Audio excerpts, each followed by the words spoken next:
de cómo las transformaciones que están ocurriendo en la sociedad, transformaciones que están alcanzando muchos planos, ¿no?, en las formas de organización social, en las relaciones entre la escuela o el sistema educativo y la sociedad, pero yo creo que fundamentalmente un tema importante del impacto que están teniendo las tecnologías en las formas de gestionar el conocimiento, la información, de relacionarse con el saber, digamos que deben de tener una trascendencia para el sistema educativo que no están teniendo.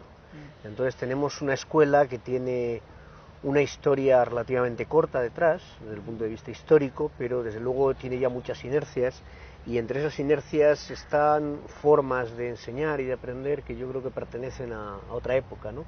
En un artículo que publicaba con mi compañero Carles Monereo de la Universidad Autónoma de Barcelona hace unos años, decíamos que la escuela actual tiene contenidos del siglo XIX con profesores del siglo XX y alumnos del siglo XXI.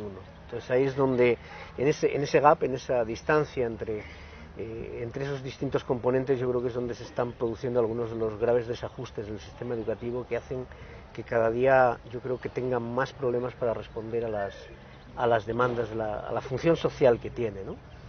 De distribución social del conocimiento, pero sobre todo también de capacitar a los futuros ciudadanos para participar en esa gestión del conocimiento, ¿no? Sí. ¿Cómo podríamos nosotros pensar con más claridad las teorías no asociacionistas, que bueno, la gama es amplia pues porque parten del constructivismo, pero que tendríamos que ir reconociendo centralmente para pensar en que nos hemos desplazado de teorías tradicionales hacia nuevas formas de entender la cognición? Vamos a ver, yo creo que hay dos planos, es decir, en el plano de la investigación psicológica, psicodidáctica, didáctica, educativa, si se quiere más en general, ha habido verdaderamente un desplazamiento desde posiciones, podríamos llamar conductistas o cercanas al conductismo, en las que básicamente enseñar era transmitir el saber establecido y aprender era reproducir ese saber, buscando pues sistemas que fortalecieran la práctica, sistemas que reforzaran esa práctica. Hemos pasado de esos modelos, teóricamente, en la investigación, a modelos de corte constructivista, mucho más centrados en la idea de que el aprendizaje es gestionar la mente del alumno y la enseñanza es ayudar al alumno a aprender. Pero la realidad es que en las prácticas escolares, en las prácticas educativas, no solamente en la escuela, sino en todos los niveles educativos, incluido la universidad, todas las investigaciones que se están haciendo están mostrando que ese cambio no se ha producido. Y ese es un poco el desfase al que yo me refería antes. Es decir, la escuela nació en su origen con una función de transmisión de un conocimiento establecido y hoy en día ya no basta eso. La escuela tiene que ser un espacio para repensar el saber. Porque en la sociedad ese conocimiento está cambiando muy rápidamente. Entonces, ¿cómo reconocer tanto en la teoría como sobre todo en la práctica estos nuevos enfoques de corte más cognitivo, y no solamente cognitivo, sino constructivista dentro de lo cognitivo? Porque son enfoques que centran la actividad, centran el trabajo en el aula digamos, en la actividad mental de los alumnos. La función del docente no es transmitir saber, sino es ayudar a los alumnos a pensar, a repensar, a reinterpretar, a argumentar, etcétera, etcétera. Y eso debería de afectar seriamente no solamente a las formas de enseñar, sino muy especialmente a las formas de evaluar. Un ejemplo de ello lo tenemos en estos famosos informes PISA, en los estudios que hace la OCDE para evaluar el rendimiento y las capacidades de los alumnos que terminan el secundario a los 15 años, que lo que están reflejando es que esos estudios de PISA están evaluando realmente las competencias de los alumnos, no están evaluando los conocimientos acumulados, sino el grado en que esos alumnos son capaces de usar esos conocimientos para interpretar problemas nuevos, enfrentarse a situaciones. Y ahí lo que están desvelando es que en muchos de nuestros países la enseñanza sigue siendo muy transmisiva y los alumnos no son competentes para usar ese conocimiento para esas nuevas funciones sociales, ¿no? Y eso no será posible hasta que replanteemos o se replantee realmente, no en los currículos, que eso está replanteado formalmente mucho, sino en la realidad de las aulas, las formas de enseñar y aprender. Sí, en su opinión, ¿qué es lo que ha retrasado la posibilidad de que el constructivismo se concrete en las prácticas educativas? Porque las teorías constructivistas no son recientes, realmente emergen desde la primera mitad del siglo XX y se continúan toda la segunda mitad, pero no vemos que estos enfoques se traduzcan en prácticas más amplias, ¿no? más consistentes en los centros educativos. Bueno, nosotros hay muchos factores que influyen ahí. Yo creo que un cambio educativo requiere siempre tres planos muy articulados, muy bien conectados. Un plano podríamos decir que es el plano del cambio curricular, la política educativa. Todos nuestros países han emprendido reformas, entiendo que en México hay ahora otra reforma sobre la reforma. Sí. En España también ha habido muchas reformas, muchas de las cuales no han llegado a terminar cuando se ha iniciado otra, sí. O sea, no se han llegado a implementar completas, quiero decir. Pero lo cierto es que ese es un plano, el plano del cambio, digamos, del discurso político y de las metas. Un segundo plano es el plano del cambio de las culturas educativas en los centros, en las aulas, es decir, el cambio de la gestión del conocimiento de un centro educativo. Y un tercer plano es lo que sucede realmente en el aula, cuando profesores y alumnos trabajan y están gestionando el conocimiento. La realidad es que ha cambiado el plano superior por el impacto de estas teorías constructivistas, pero los otros planos han cambiado muy poco. ¿Por qué es tan difícil en la educación trasladar teorías que, como usted dice, llevan décadas siendo aceptadas en el ámbito académico, podríamos decir? ¿Por qué es tan difícil trasladarlas a la práctica del aula? Pues yo creo que una de las razones, hay muchas seguramente, una de las razones en las que nosotros estamos investigando es que el cambio de esas prácticas no es simplemente un problema técnico, un problema de poner en marcha nuevas técnicas y que los profesores y las profesoras las pongan en funcionamiento, sino es un cambio de la mentalidad de los agentes educativos, es un cambio de sus expectativas, de sus valores, de sus metas, es un verdadero cambio conceptual en la mente de los profesores, es decir, un cambio de mentalidad en la mente de los profesores y de los alumnos. Por ejemplo, hay un estudio muy interesante, paralelo en cierta medida al estudio de PISA, que es el estudio TALIS, también promovido por la OCDE, que analiza no las competencias de los alumnos al acabar el secundario, sino las prácticas de enseñanza y aprendizaje en la educación primaria. Y ese estudio TALIS, si se analizan los datos, incluidos los de México, que yo los he podido revisar, muestran que la mayor parte de los profesores se adhieren al constructivismo, verbalmente, pero cuando explican las prácticas que llevan a cabo, la mayor parte de las prácticas siguen siendo prácticas directivas, centradas en el conocimiento y no en los alumnos.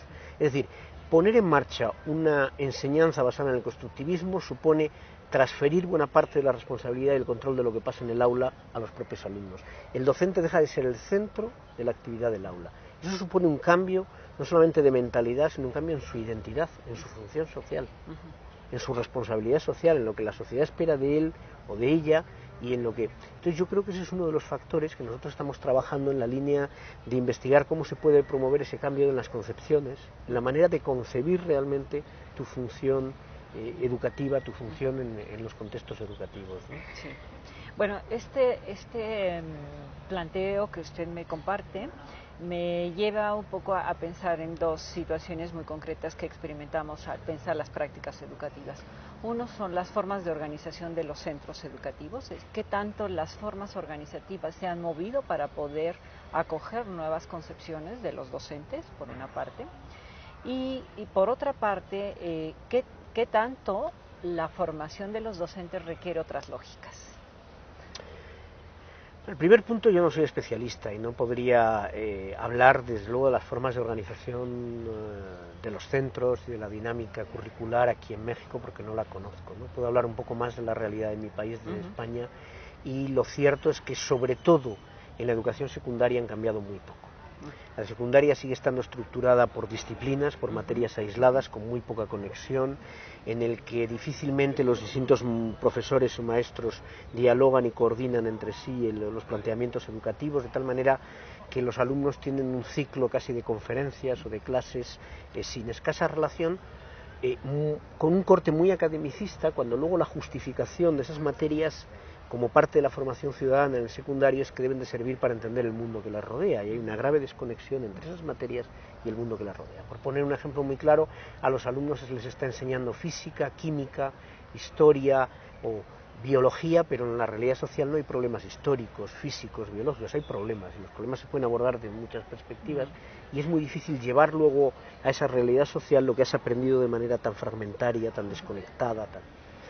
Y en el segundo aspecto, es decir, yo creo que uno de los cambios que debería de promover sería una mayor integración, un currículum en el que las materias tengan una mayor relación entre sí, estén estructuradas desde una lógica diferente, no académica, sino desde la lógica de las necesidades sociales a las que responde, ¿no? Y el segundo problema de la formación docente yo creo que sí que es un problema muy, muy clave. El problema, tal como nosotros estamos comprobando en algunas investigaciones, otros muchos autores han comprobado, es que finalmente, más allá de la formación teórica o la formación sobre los modelos educativos que los docentes podamos recibir, los futuros docentes puedan recibir, al final cuando nosotros tenemos que enseñar, cuando nos convertimos en docentes, enseñamos de manera muy similar a cómo aprendimos, a cómo nos enseñaron a nosotros. Por lo tanto, yo creo que lo primero que tiene que cambiar son las prácticas docentes en la institución universitaria. Tienen que cambiar las prácticas en la forma de enseñar y aprender en la universidad, porque es la manera de que cuando esas personas ejerzan una labor profesional, conciban su propia actividad profesional de otra forma. Y eso requiere no tanto enseñar el constructivismo desde el punto de vista teórico, como ponerlo en la práctica, llevarlo a cabo realmente y trabajar con él en los espacios universitarios. La realidad es que las investigaciones que hay sobre eso muestran que ese cambio es muy limitado en muchos ámbitos, especialmente porque muchas veces los profesores que imparten clase en secundaria no se han formado como maestros o profesores, sino se han formado como historiadores, como químicos, como matemáticos, y ellos han recibido ese saber de una manera muy tradicional. Y cuando luego tienen que enseñarlo a sus alumnos, ¿qué hacen? Pues reproducir de alguna manera los modelos que han vivido. Entonces yo creo que necesitamos un cambio muy fuerte en las dinámicas de trabajo en la universidad. Esto en la Unión Europea está muy vinculado a lo que es el proceso llamado Espacio Europeo de Educación Superior, o Bolonia, también conocido como el proyecto de Bolonia, que implica repensar esos espacios para centrarlos mucho más, nuevamente en el aprendizaje de los alumnos, en que el alumno es el verdadero agente, no es el profesor. Necesitamos menos horas de pizarra, menos horas de explicación, menos horas de PowerPoint, si se quiere ahora, y más horas de repensar, de reflexionar, de discutir, de debatir, de dialogar, ¿no? Yo creo que ese es un cambio importantísimo, ¿no? Y luego hay otro cambio también necesario en lo que es la formación, digamos, permanente del profesorado. Es decir, profesores que se han formado en otros momentos o para otros necesitan repensar su labor docente y necesitan espacios en su carrera profesional que impliquen un cambio de formato. Yo también he visto en este mismo informe de Talis y en otros muchos informes cómo es la formación docente permanente en muchos de nuestros países. Pues proporcionar a los profesores en ejercicio cursos en los que un experto les explica lo que deben de hacer. No, eso no es lo que necesitan. Lo que necesitan son espacios de cooperación con colegas para repensar su práctica y para rediseñar nuevas formas de enseñar y aprender, ¿no? Claro. Sí, en esta parte coincido mucho. Si bien es un problema urgente modificar la formación de los docentes nuevos en proceso formativo, la actualización y la formación permanente de los docentes en acción, pues creo que es un problema mucho mayor, ¿no? Que es un problema que nos debe preocupar bastante, porque bueno, ahí de verdad que los espacios se vuelven mucho más limitados de poder generar las transformaciones, ¿no?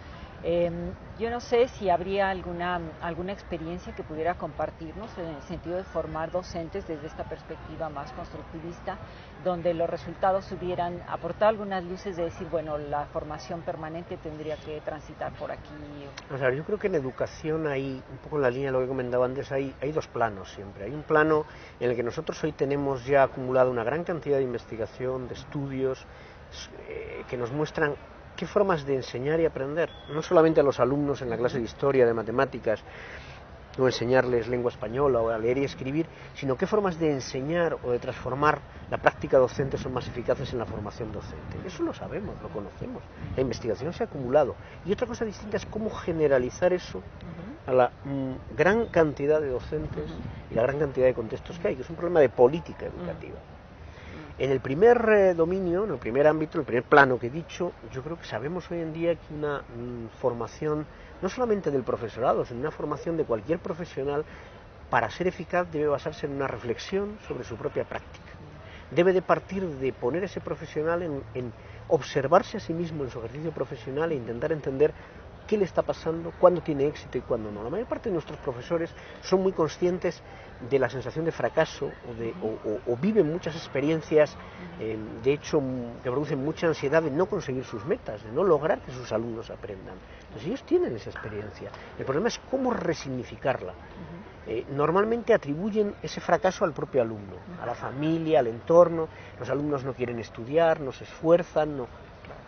pero claro, tendríamos que repensar qué está pasando para que eso. Entonces, ese proceso de reflexión sobre la propia práctica, yo creo que hay muchas experiencias a nivel mundial que están mostrando cómo en espacios limitados y cuando se reúnen ciertas condiciones que tienen que ver con incentivación del profesorado, con crear espacios en el propio desarrollo profesional para que eso sea posible, con dar las ayudas pertinentes, eso puede funcionar. Ahora, si no se dan esos contextos, esas ayudas no, o esos sistemas no pueden funcionar, claro. Sí. Sí, resueno bastante con esta reflexión. Me parece a mí también que hay una parte importante que está ausente o quizá no está lo suficientemente trabajada, procesada entre los docentes, que son los cambios del contexto. Sí. ¿Cómo los docentes releen el contexto? Estamos en un contexto altamente diferenciado de hace 2, 3 décadas, claro, que el tiempo en el que algunos docentes se prepararon, se formaron. ¿Están los docentes releyendo este contexto con suficiente claridad, este contexto global, tecnologizado, de otros lenguajes, de otras dinámicas de relación social de los chicos? No sé. Yo creo que sin colocar toda la responsabilidad en los docentes, ¿no? Porque también yo creo que el sistema educativo no ha releído bien eso. Yo creo que el sistema educativo hay dos cosas que no ha resuelto bien, por lo menos en mi opinión. Una es que obviamente en estos últimos años el sistema educativo para bien se ha expandido mucho más, ha alcanzado a mucha más gente. Es decir, los procesos de reforma educativa en todos nuestros países han implicado prolongar la educación obligatoria, intentar aumentar la base, es decir, el alcance del sistema educativo, que niños que antes estaban excluidos estén dentro del sistema educativo, que llegue más gente a los niveles educativos superiores, que llegue más gente a la universidad. Y eso supone que un sistema educativo que tradicionalmente ha estado muy regido por metas selectivas, muy orientado a excluir, a decidir quiénes podían seguir en él y quiénes había que dejar fuera, de pronto se encuentra con un reto muy grande, que es formar e incluir a aquellos que a lo mejor el contexto social, personal, familiar, económico no les favorece ingresar en ese espacio, tener esas metas, compartir esos objetivos. Eso les ha resuelto mal, y yo creo que es muy importante repensar las metas del sistema educativo y la mentalidad de quienes trabajamos en él desde esta función más formativa que selectiva, ¿no? Y el segundo aspecto es del impacto de los espacios de conocimiento fuera del aula. Al menos en España, hace 30, 40 años, los maestros eran una autoridad en el saber. Hoy en día no son una autoridad en el saber. Cualquier niño mínimamente inquieto busca en Internet y encuentra información que sus maestros desconocen. Entonces, la función del maestro ya no es transmitir el saber establecido. Hay que ser mucho más humilde. La función del maestro es ayudar al alumno a digerir mucho mejor todo ese flujo informativo. Y sin embargo tenemos una escuela que vive de espaldas a todo ese espacio informativo. Sigue creyendo que los alumnos cuando llegan al aula son unos ignorantes, no saben nada y hay que darles lo que tienen que saber. No, si ya saben mucho. Lo que tienen que hacer es repensarlo, ser más críticos, más reflexivos. Y por lo tanto, para poder hacer eso tenemos que conocer mejor a nuestros alumnos, saber mejor lo que saben, lo que les inquieta, aquello.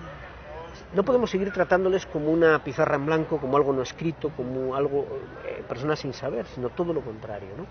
Y entonces yo creo que este segundo problema es el problema más, el reto que tenemos, es decir, los espacios externos al aula son espacios donde la información se gestiona de manera muy dialógica. Es decir, no es ya que el alumno pueda acceder a la información, es que la puede compartir, sus ideas las comparte inmediatamente en un espacio, en un blog, y cuando llega a la escuela resulta que tiene que callar, tiene que escuchar a otro que es el que sabe. Los espacios educativos son muy poco dialógicos, se escucha muy poco la voz del niño, del alumno, se le da muy poco peso. Yo creo que ese es un tema enormemente importante y por eso requiere un cambio de mentalidad. Claro, yo como docente tengo que tener la humildad de saber que mi función no es darle al alumno el conocimiento que tengo, sino ayudarle a avanzar en el que él tiene, que no es lo mismo. Esto me lleva un poco a pensar la función del docente, por lo menos en la primera mitad del siglo y quizá todavía bastante más en la segunda, a pensar que una de las competencias fundamentales de los docentes será la didáctica, ¿no? Tener buenos medios didácticos para hacer llegar ese conocimiento que el docente poseía o administraba. ¿Cuál sería una competencia fundamental de un docente? ¿Cómo podríamos definir un poco esa habilidad central del docente en este nuevo contexto? Con esto que me comenta, ¿no? Conocer al sujeto, claro. ¿Cuál sería una o Claro, o yo creo que un error que podríamos cometer es pensar que la formación tradicional del docente consistía en proporcionarle muchos saberes que tenía que transmitir al alumno. Es decir, el docente era alguien que transmitía, o la docente, con la mano derecha al alumno lo que había recibido en la mano izquierda. Era una mera correa de transmisión de un saber establecido, de un saber académico. Pensar que ahora tenemos que formar docentes con una formación esencial o exclusivamente didáctica. Yo creo que lo importante es entender que la didáctica solo se puede sostener sobre el conocimiento. Es decir, uno no puede enseñar matemáticas si no sabe mucha matemática. Es más, para enseñar matemáticas o química o historia desde una perspectiva más constructiva, más centrada en el alumno, hay que saber mucha más matemática, historia o química que para transmitir meramente un saber cerrado. Porque tenemos que saber negociar ese saber, encontrar ejemplos, relacionarlo con el alumno sabe. Entonces, yo creo que una competencia fundamental es esa de relacionar el saber disciplinar con las estrategias didácticas para gestionar ese conocimiento ante un grupo de alumnos con características muy determinadas. Y yo creo que esta es la segunda parte fundamental. La formación docente debe de incluir cada vez más la capacidad de gestionar grupos, de mover a personas. O sea, los profesores tenemos que entender que nuestro material de trabajo, por decirlo de esta manera, si se me permite, no es la materia que enseñamos, son los alumnos. Nuestra función social es cambiar las mentes de esas personas, cambiar sus prioridades, sus inquietudes, sus maneras de comportarse. Y por lo tanto, si no somos capaces de interactuar eficazmente con personas, por más conocimiento que tengamos, no lo vamos a lograr. Entonces, en España al menos, sobre todo en los niveles educativos superiores, si nosotros pensamos en educación infantil, todas estas competencias y habilidades se trabajan. Un maestro, una maestra infantil está formado para trabajar con niños y con niñas y para motivarles y para dialogar con ellos, pero a medida que aumentamos el nivel educativo eso se diluye. Y cuando una persona que de pronto ha estudiado 4 o 5 años de una materia se encuentra con un grupo de adolescentes delante, el primer problema no es cómo enseñarles el concepto de mol, es cómo conectar con esas personas.